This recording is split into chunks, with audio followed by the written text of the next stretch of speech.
extent that Joe Biden is functioning at all, he's doing so in a make-believe world where the biggest gun problem we have in America is the sale of guns to straw purchasers. 5% of gun dealers, turns out, in the study we did, showed that 90% of illegal guns were found at the crime scenes sold by 5% of gun dealers. 5% sold 90% of the guns found at crime scenes. Really, Mr. President? 5% of gun dealers sold 90% of the guns found at crime scenes? That's not only wrong, it doesn't make sense. Yes, absolutely go after straw purchasers, but the problem we have in America is with illegal guns not sold by gun dealers, but instead sold illegally on the streets. The biggest issue we have with guns in America is the use of illegal guns to kill and maim innocent victims. Yes, buying a gun from a dealer and then giving it to a prohibited purchaser is a crime. But the last time we had a significant amount of crime occurring through straw purchasers was when your pal, Barack Obama, ended up selling guns to straw purchasers who then took them to Mexico, then used by the cartels in the disastrous Fast and Furious calamity where a United States border agent was killed. You falsely claim that a ban on assault weapons and high-capacity magazines cuts crime. Ban on assault weapons and high-capacity magazines. No one needs to have a weapon that can fire over 30, 40, 50, even up to 100 rounds, unless you think the deer are wearing Kevlar vests or something. Community policing and programs that keep neighborhoods safe and keep folks out of trouble. These efforts work, they save lives. Joe, your assault on weapons ban claim is also just not true. A 2004 Department of Justice study concluded that the ban on assault weapons cannot be credited with a decrease in violence. Assault weapons are used in no more than 8% of gun crimes before the ban, and your assault weapons ban did not significantly reduce the murder rates at the state level. So stop patting yourself on the back with that one. And as for your claim that no one needs to have a weapon that can fire 30, 40, 50, or even 100 rounds unless you think deer are wearing Kevlar vests, first of all, you're not funny.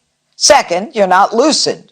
And third, who says the Second Amendment is all about deer hunting? Leave Bambi out of this. People can have a gun for a variety of reasons, none of which are your business. The Second Amendment reads, a well-regulated militia being necessary to the security of a free state, the right of the people to keep and bear arms shall not be infringed. It does not read, a well-regulated deer population being necessary to the security of a free state, the right of the hunter to keep and bear arms shall not be infringed. The Supreme Court has ruled the Second Amendment protects the right of the individual to have and use guns for legal purposes, the right to bear arms vests in the individual, not merely a collective militia. And in the landmark case of D.C. versus Heller, the Supreme Court ruled all citizens are the militia and gun ownership is independent of membership in a militia or any kind of military unit. So stop acting as though deer hunting is the only reason people have guns. But your false statements continued through your press conference when you stated this. The gun lobby wants you to believe that cities that are the toughest had the toughest gun laws still have the highest rates of gun violence. Don't believe it. That also is a lie. Chicago, one of the cities you mentioned, has one of the toughest gun laws in the country. It is illegal to possess a gun there. And yet they have one of the highest gun crime rates in the country. Believe it. Joe, you want to know why gun crime is up and violent crime is up and why we're seeing murder and mayhem on our city streets like we haven't seen in decades? I'll tell you why. These high-crime cities are being run by Democrats who either don't have a clue or don't care about anyone but themselves. As in, let me keep my security, and you peons, you just fend for yourselves. And take, for example, Mila Wiley, running for mayor in New York City. She has security where she lives, but doesn't want it for anyone else. And then, Joe, you go on to say if anyone dares to go after the government, you're going to need more lethal weapons. If you wanted to think you need to have weapons to take on the government, you need F-15s and maybe some nuclear weapons. Is that a threat? What is that about? And you say, Joe, that the anti-gun policies are woefully underfunded. I don't know how you say this, but defunding the police and street crime units and defunding anti-crime units and denigrating cops and putting targets on the backs of cops is pretty much the response of your party that has gotten us into this mess. And now you're blaming cuts in law enforcement funding on COVID-19? You know, they've not only had to fight this pandemic, they've also had to deal with economic crisis that has decimated their budgets.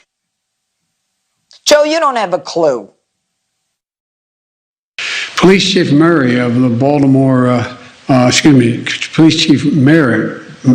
Police Chief Murphy, Paul of Baton Rouge, Louisiana, talked about how he's coordinating more closely with the Bureau of Alcohol, Tobacco, and Firearms, the ATF, and the Federal Bureau of Investigation.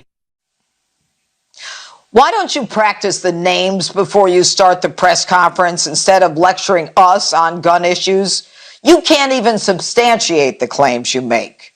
There is only one way to fight gun crime, and you obviously don't know what it is.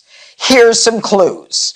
Get yourself some confidential informants, some undercover officers, search warrants, surveillance, wiretaps, probable cause. Start making some arrests. And make sure that your cops charge those crimes which require mandatory incarceration.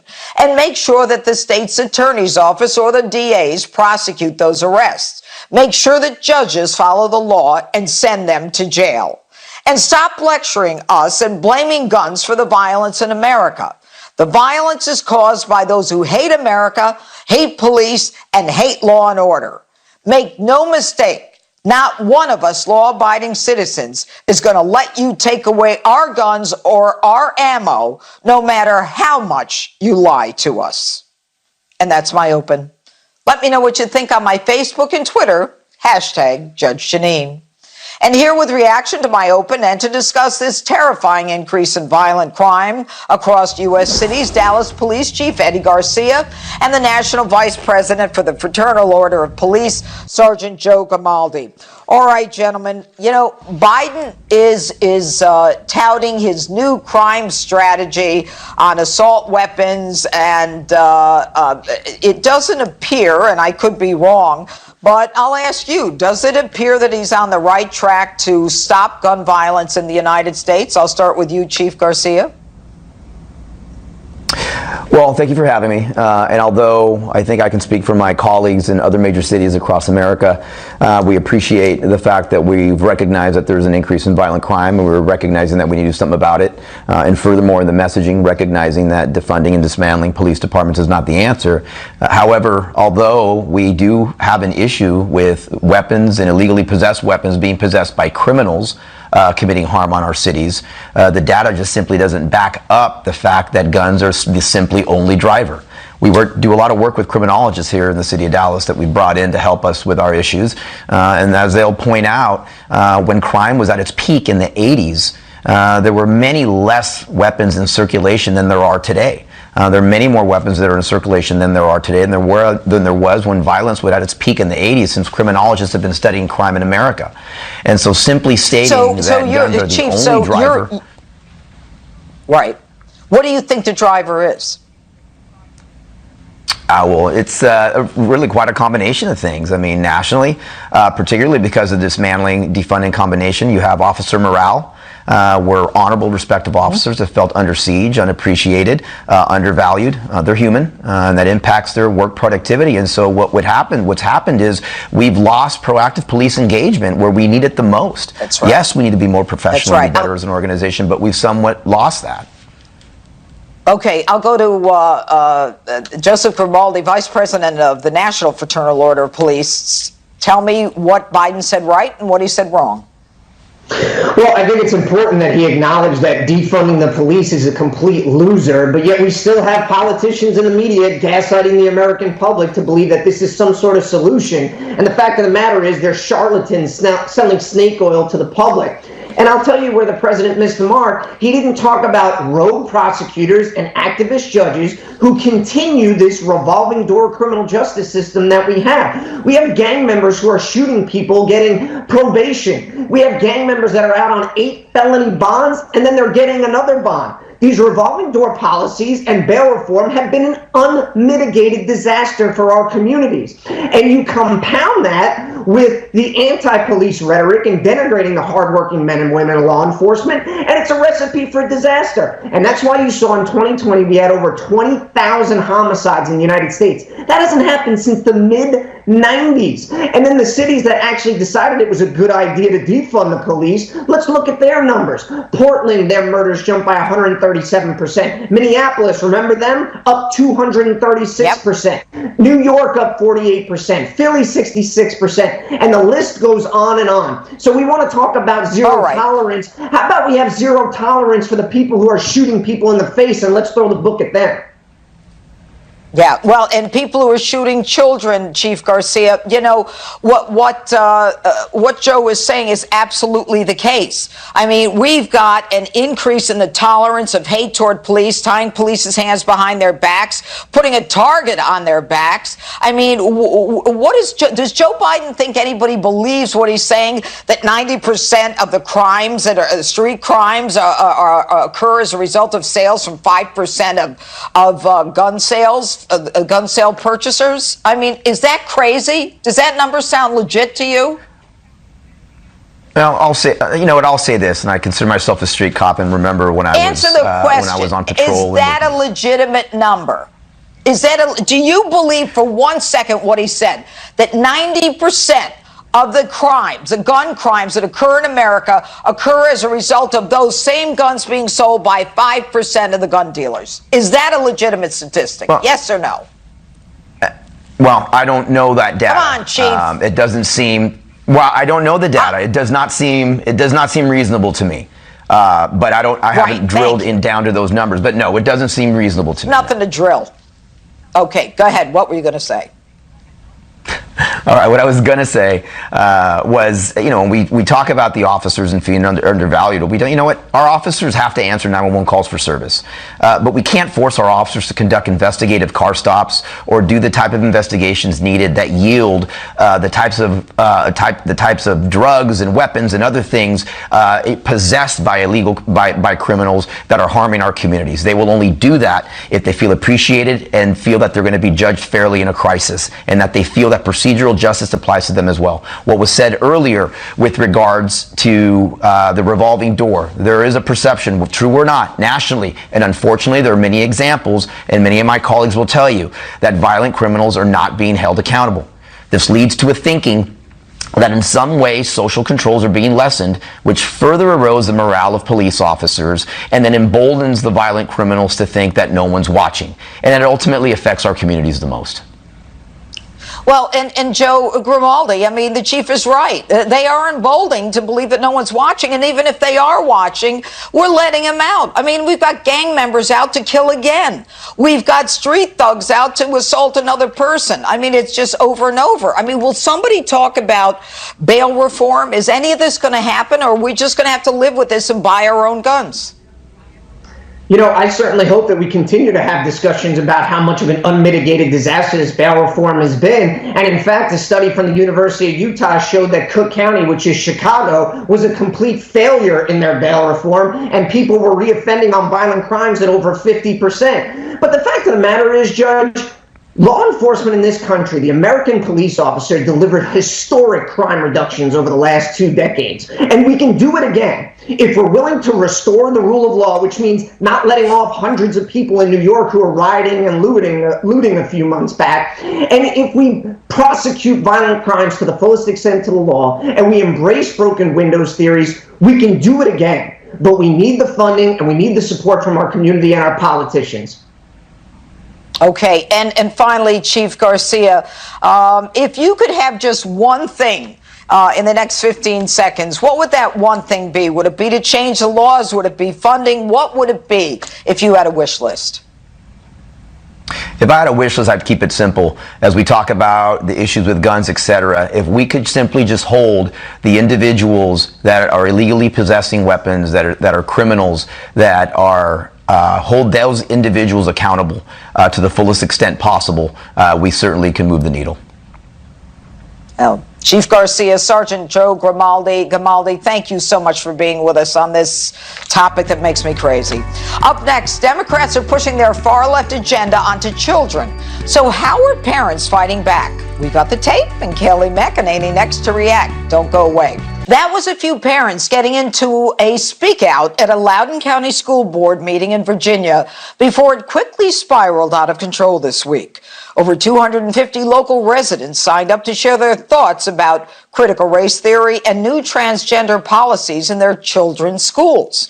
But most of them weren't even given the chance to speak. The school board shut down comments from the public after a former state senator brought up allegations that community members had organized a list of their conservative neighbors to harass and publicly shame. When some of the attendees refused to be silenced and comply with the school board's orders, the police even got involved. Joining me now to react to it all, outnumbered co-host and former White House Press Secretary Kayleigh McEnany.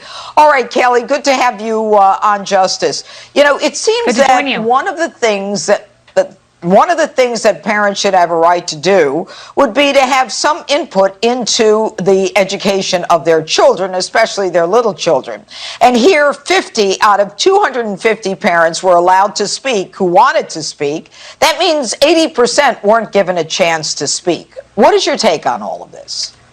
Yeah, they were silenced, Judge, silenced. All they wanted to do was come and voice their complaint. And you have the superintendent just declaring it an unlawful assembly when I guess she heard something that she didn't like. I mean, this is amazing. Teachers think that they have become parents. Superintendents and principals think that they have become parents. Look no further than the Dalton School in New York, where parents are paying $55,000 a year for their kids to go to school to be shown a cartoon, 6-year-olds, a cartoon where private parts are mentioned and self-pleasure to 6-year-olds, and they are paying for this garbage. And then you go over to Loudoun County and they can't even speak out. It's amazing. Well, you know, they wanted to speak out on critical race theory and the transgender policies. And the amazing part of it is that these school board members are elected. It's almost as though, I mean, we saw it with some of the governors. They become totalitarian and they become dictators. They're not to be spoken to. And yet it seems that more and more, I think the public is understanding the need to get involved in school board elections as well as all of the local elections. Now, what do you know about the fact that these teachers shut down the meeting? Up to that point, all the parents seemed to be in agreement. How could they shut down the meeting? I guess they heard something they didn't like and just said, hey, this is an unlawful assembly. They declared it as such and then pushed the parents out of the room. And I mean, this comes on the heels of in Loudoun County. We know that teacher, Tanner Cross, was suspended for sharing his religious beliefs only to be reinstated by a judge. This comes after a Christian family said, I don't want my child to be a part of a transgender lesson. So they put this child in what resembled a broom closet as if he was being punished for not wanting to hear something that should be taught by parents, not by teachers. It's amazing. And Judge, let me just say this. There's a sea change in this country going on. I looked at a poll, a YouGov poll. Guess what is tied with the economy as the issue of most importance to voters? Political correctness. And race relations even exceeding that. There's a sea change, and you're going to see it in 2022 when Republicans prevail. Well, clearly, I mean, the fact that you've got all these parents coming out to the school board meetings and the fact that they put an end to free speech at an organized school board meeting where parents had the right to speak. It is a scheduled school board meeting. They can't decide we're only going to hear from 20% and we don't want to hear any more of it. I mean, they should recall them. As far as I'm concerned, I would find out how to recall those that board and get started on a new board as quickly as possible. But in the end, I mean, this is reflective of what's going on nationally in the country. And you see that 2022 is a way of maybe righting the wrongs that we're experiencing? Yes, I mean, the economy, Judge, is always the issue of most importance to voters. I mean, this time around, it's crime was number one, but tied with the economy. I mean, think about that. Tied with the economy is political correctness, because these cultural wedge issues, people see it. It affects their lives. It affects their kids. When their little daughter, I have a 1.5-year-old, if she was coming home to me and saying, I was just taught that I'm an oppressor because of the color of my skin, and the girl sitting next to me is oppressed because of the color of hers, this is a real personal issue, which is why, hey, I don't want my daughter going to private school or public school, but parochial school, because I'll tell you, those Catholic schools, they may be the last bastion here for these kids. And the amazing part is they were open all during the pandemic. Kayleigh McEnany, thanks so much for being with us. All right. And just ahead, will yet another rogue judge's outrageous bail decision lead to more violence on our streets? A story you need to hear next. We've been warning you about the frightening trend of rogue judges making decisions that allow dangerous criminals back on our streets. This time, a tragedy out of Texas. A 17-year-old teen is dead, and the family outraged with the judge's decision to free the murder suspect on $100,000 bond just days after the killing. The suspect charged in the case, 18-year-old Omari Sykes, is reportedly an admitted gang member, and the murdered teen's family now fear for their own safety. Joining me now, Andy Kahn of Crime Stoppers Houston, who's also serving as a spokesman for the victim's family. Andy, thanks so much for being with us on Justice. We started this segment 3 weeks ago, and I think we're going to keep doing it. I'm tired of these rogue judges who are letting people out on bond. And this defendant was out on bond, killed a 17-year-old at a graduation party, and then gets bonded again? Hey, I wish I can say it was an anomaly, but it's par for the course. I have now tracked 121 people who have been murdered by defendants released on multiple felony bonds, felony PR bonds, which is basically a fancy word for get out of jail free card, or bond forfeiture. Right. A majority of those, over 85, have occurred in 2020 and 2021. We are in the midst, not just in Harris County, but nationally, of what I call the ramifications of bond reform. We are in a bond pandemic, and people are paying the ultimate price for these decisions. That is, they're losing their life. Well, clearly, Crime Stoppers, and I might add, when I was DA, I brought it to Westchester. I thought it was extremely important, and I commend you for your work with Crime Stoppers. But, the shame of all this is that bail, so-called reform, or bond reform, as you referred to it, is not reform at all. And it's not as though we came up with the idea of bail out of nowhere. It's in the Constitution. So it's not like it isn't a part of the foundation of our criminal justice system, making sure that people come back to court. But this isn't just having them come back, they're committing more crimes. Is there any movement, Andy, in Texas to try to repeal this alleged bail or bond reform? There used to be an adage called one bond per customer. You were out on bond, you were charged with another crime, guess what? You weren't getting back out again. That's not happening anymore. We do have legislation. We're hopeful that during the special session that bond reform will get passed, because we desperately need it. Crime is up, ladies and gentlemen, and it's associated with bail. And you're delusional not to think the revolving door at the courthouse is playing a significant, if not a major role in the increased crime rates, not just in Houston, but nationally. Well, I mean, if we're sending a message to criminals, if anything, it's that go right ahead, you can do it, and we'll let you out again. And then if you need to silence witnesses, go on out and do that too. And that is a problem that we've seen repeatedly. There's got to be a point where you say enough is enough. I mean, we had a guy who's out on over 12 bonds. Most of them for aggravated robbery. And I'm sitting there going, why isn't the judge saying, you know what, son, this bond thing just ain't working out. It's not good for you because you keep getting arrested, and it's definitely not in the best interest of public safety. It simply defies logic to let offenders repeatedly out time and time again to do what they do best, and that's commit crimes. And people are paying the price for this. I dare any city to go do what we are doing in Houston, and that is keeping track of their citizens that were murdered by defendants released on more than one bond. How is the family doing in this case, Andy? They're frustrated. Lost his son. I mean, they're frustrated. I don't blame them. I mean, the guy's out on bond to begin with, then he's charged with murder, and then they're back out again and they're saying, oh, well, gee, we're going to keep him under house arrest. You and I both know that's as good as the words on a piece of paper. Nothing's going to stop them from reoffending again. They're of the opinion, I agree with it, that someone else is going to pay the price of this decision, and I don't think there's any ifs, ands, or buts. Let's get... Andy, let's get to the name of the judge in this case. What is the name of the judge who bailed this kid? It is the 248th District Court judge, and she's no stranger to the 121 on my list. I actually keep track of all the judges that have granted multiple bonds. Her name is Hillary Unger. There she is. All right. Let me tell you one more thing. Let me tell you one more thing before we cut off. You would think that of the 121 people now charged with murder after being released on multiple bonds, that would be the end of the story. 20 of those are actually back out on bond on the murder charge. Go figure that one out. All right, guys, let's put the judge's picture up again. I want to make sure people know who she is. Let's get it up again. Judge Hillary Unger. An embarrassment to the people of Houston. Anyway, Andy Kahn, stay in touch. Thank you so much. And next, has liberal hypocrisy finally worn out its welcome in California? Tommy Lahr and Kim Klacik join me to sound off. Joins me along with Red Renaissance President Kim Klacik.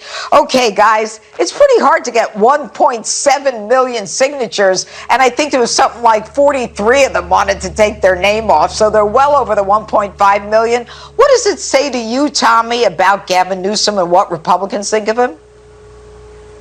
Well, I'll tell you this, it's not just what Republicans think of him, it's what the state of California thinks of him, and that's evident by the 1.7 million signatures on his recall petition. Of course, he's going to label this a conspiracy theory. He's already said that he's tweeted out, groups that have said that these people are anti-vaxxers, they're Trump supporters, they're QAnon conspiracy theorists. At the end of the day, what we see is evident. The leadership in California has been failing for years under Gavin Newsom, but it became very apparent during the COVID lockdown and tyranny. So now Californians are speaking up. They want him out, and I am confident they're going to do it. Well, and Kim, I don't think there's any question but that the recall effort is going to be it's a success. They're already recalling him. But what's going to be the upshot of all this? How does it play out? Yeah, well, first of all, thank you so much for having me, Judge. I think it's going to play out well for Republicans, honestly. We see a lot of candidates that have already thrown their hat in the ring. Like Tommy was saying, this shows how upset the state of California is. We saw during the lockdowns where he wasn't following all his rules. It was rules for thee, but not for me. And I think people are going to stand up. I remember specifically seeing a restaurant owner come out and talk about the fact that she did everything she possibly could to make sure she was, within regulations and opening outside seating, and then he moved the goalpost once again, and they already spent so much money on doing just what he said earlier. So I think now people are going to maybe wake up a little bit and think and consider maybe voting a little more conservative this time around. All right, let's move on to another Democrat. We've got Senator Sheldon Whitehouse reveals that he belongs to a couple of clubs that lack diversity, and he doesn't seem to be too concerned about it, Tommy, does he?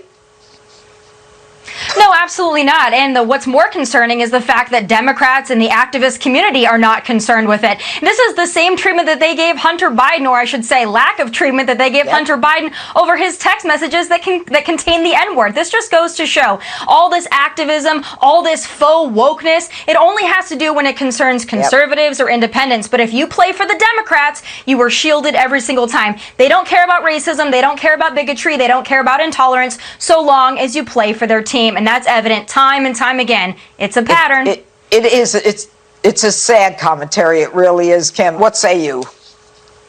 Yeah, I'm not the one to tell private businesses what they should do, who they can include or not include, but here's the part when it comes to Senator Whitehouse. He is a hypocrite for belonging to these clubs, because as we see him talking on Capitol Hill all the time with the virtue signaling statements that he gives about George Floyd or Breonna Taylor and how inclusive, being inclusive is so important, and he's doing the exact opposite in his private life. And so again, Democrats, Exactly. Rules for thee, but not for me. All right, there's something I want you to hear. This is President Biden the other day talking about Latinx. It rhymes with Kleenex. Take a listen to this. It's awful hard as well to get Latinx vaccinated as well. Why? They're worried that they'll be vaccinated and deported. All right, Tommy, Latinx are worried they'll be vaccinated and deported as if all Latinas, Latinx, are illegals. What say you, Tommy? This isn't the first time he said something like that. He always seems to categorize people into a monolithic way of thinking. But, also he thinks that African Americans aren't able to get voter IDs. Now he thinks that those in the Hispanic community are not able to get vaccinated because they fear deportation. Obviously, the man is slipping. He is unwell. But the pattern of his rhetoric is pretty evident and pretty clear how he feels about